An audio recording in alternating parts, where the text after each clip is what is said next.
Good morning, Wayzata. Today is Friday, May 11th. I'm Kai Christensen, and today we have a very special co-host. I'm Joe Cocky's biological father.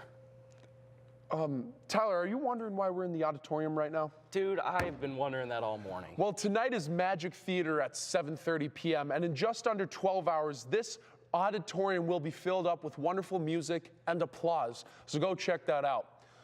Oh, Lauren's here too. Yeah, I'm here. I'm Lauren Leesberg, and I'm about to read you the news. President Trump confirmed Thursday that he is set to meet North Korea's leader Kim Jong-un in Singapore on June 12th. "We will both try to make it a very special moment for world peace," wrote Trump on Twitter. Singapore is a neutral ground as both countries have embassies there, according to the New York Times. Jong-un recently met with the president of China, making it the first time a North Korean leader has flown abroad in 32 years. President Trump's personal lawyer, Rudy Giuliani, resigned from his law firm last night, of which he was on leave of absence from to represent Trump. The firm recently disapproved of Giuliani's comments that suggested it was common to make payments similar to the Stormy Daniels payments made by lawyer Michael Cohen, saying, "That was money that was paid by his lawyer, the way I would do, out of his law firm funds. Michael would take care of things like this, like I take care of this with my clients." The firm's spokesperson refuted these claims, stating that they did not condone such payments. Mahathir Mohamad was sworn in yesterday as the Prime Minister of Malaysia, a major turning point for the country.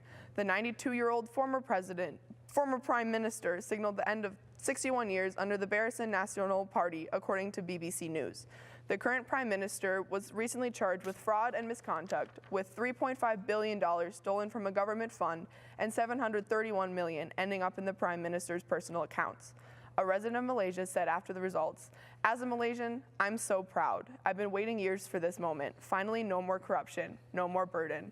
Now let's hear about that senior party we're all excited about.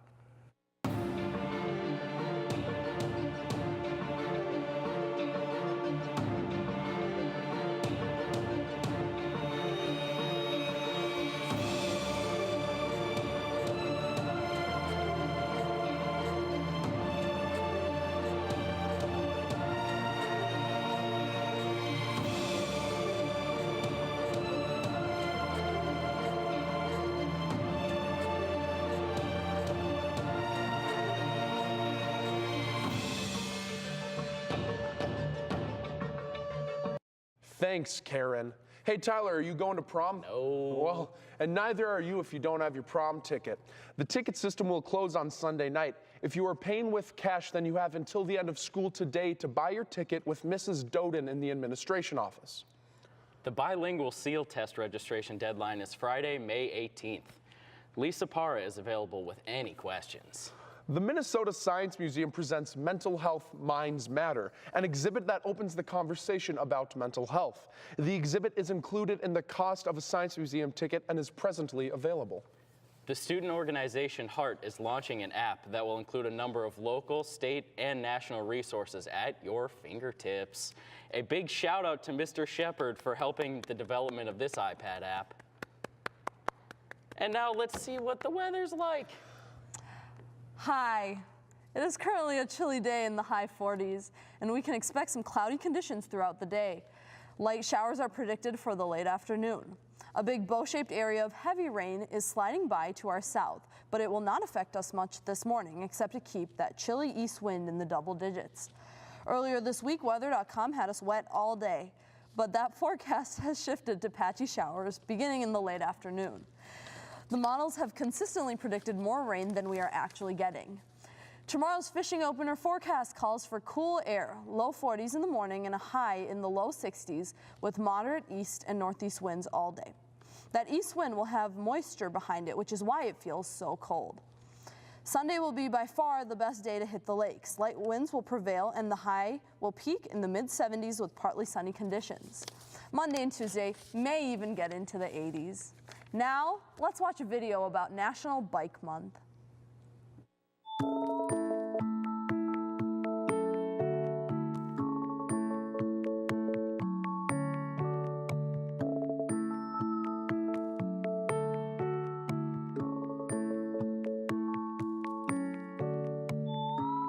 I'm really grateful to be working for an organization that advocates for safer streets for everyone, not just cyclists, but all of our more vulnerable road users, so that we can get more people out biking and walking.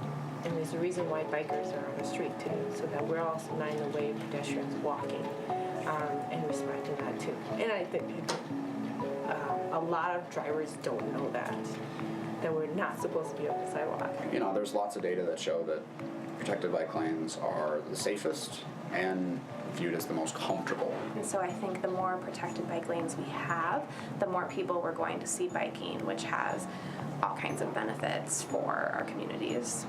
I think generally when we look at Minnesota's economy, we know that we have a higher concentration of bicycle-related businesses here.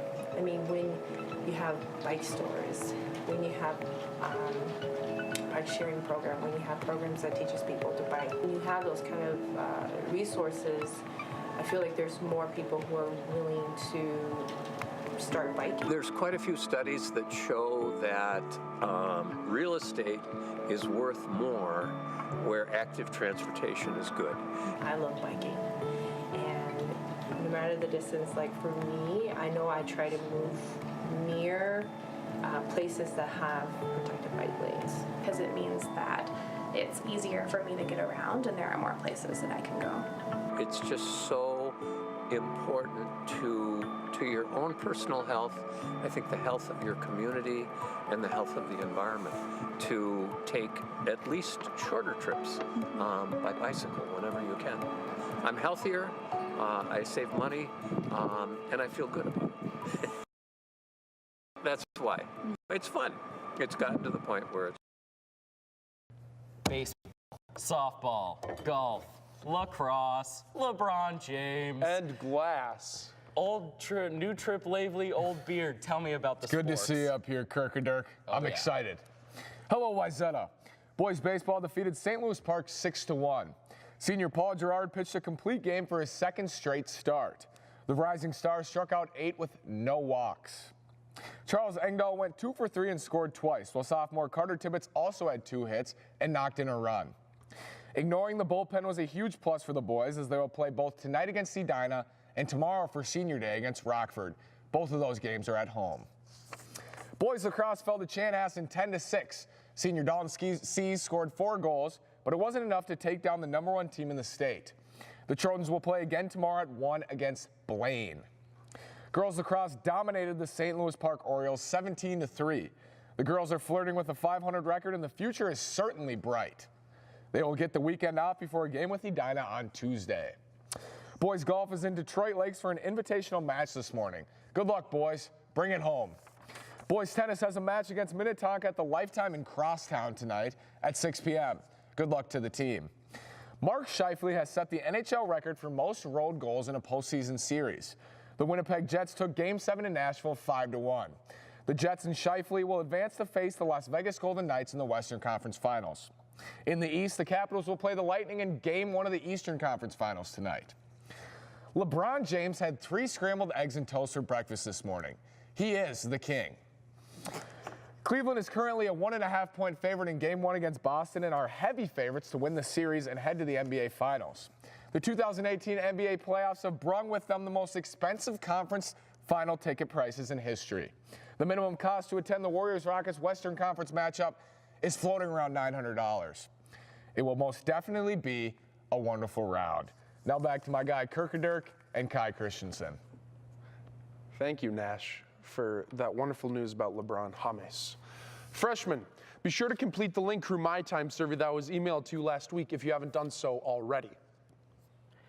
The Summer 2018 Youth Volunteer Opportunities brochure for Club YAS is ready for you. New this year is Camp Explore at Oakwood Elementary. Lots of opportunities, and we need a lot of people. Mrs. Badger in the Club YAS office can set you up.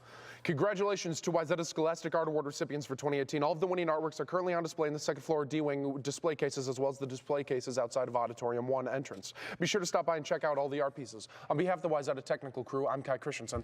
I'm Joe Cocky's biological father. I'm Nash Walker. Thanks for joining us, Kirk-a-Dirk. Kai, great work. Have a great day, Wayzata.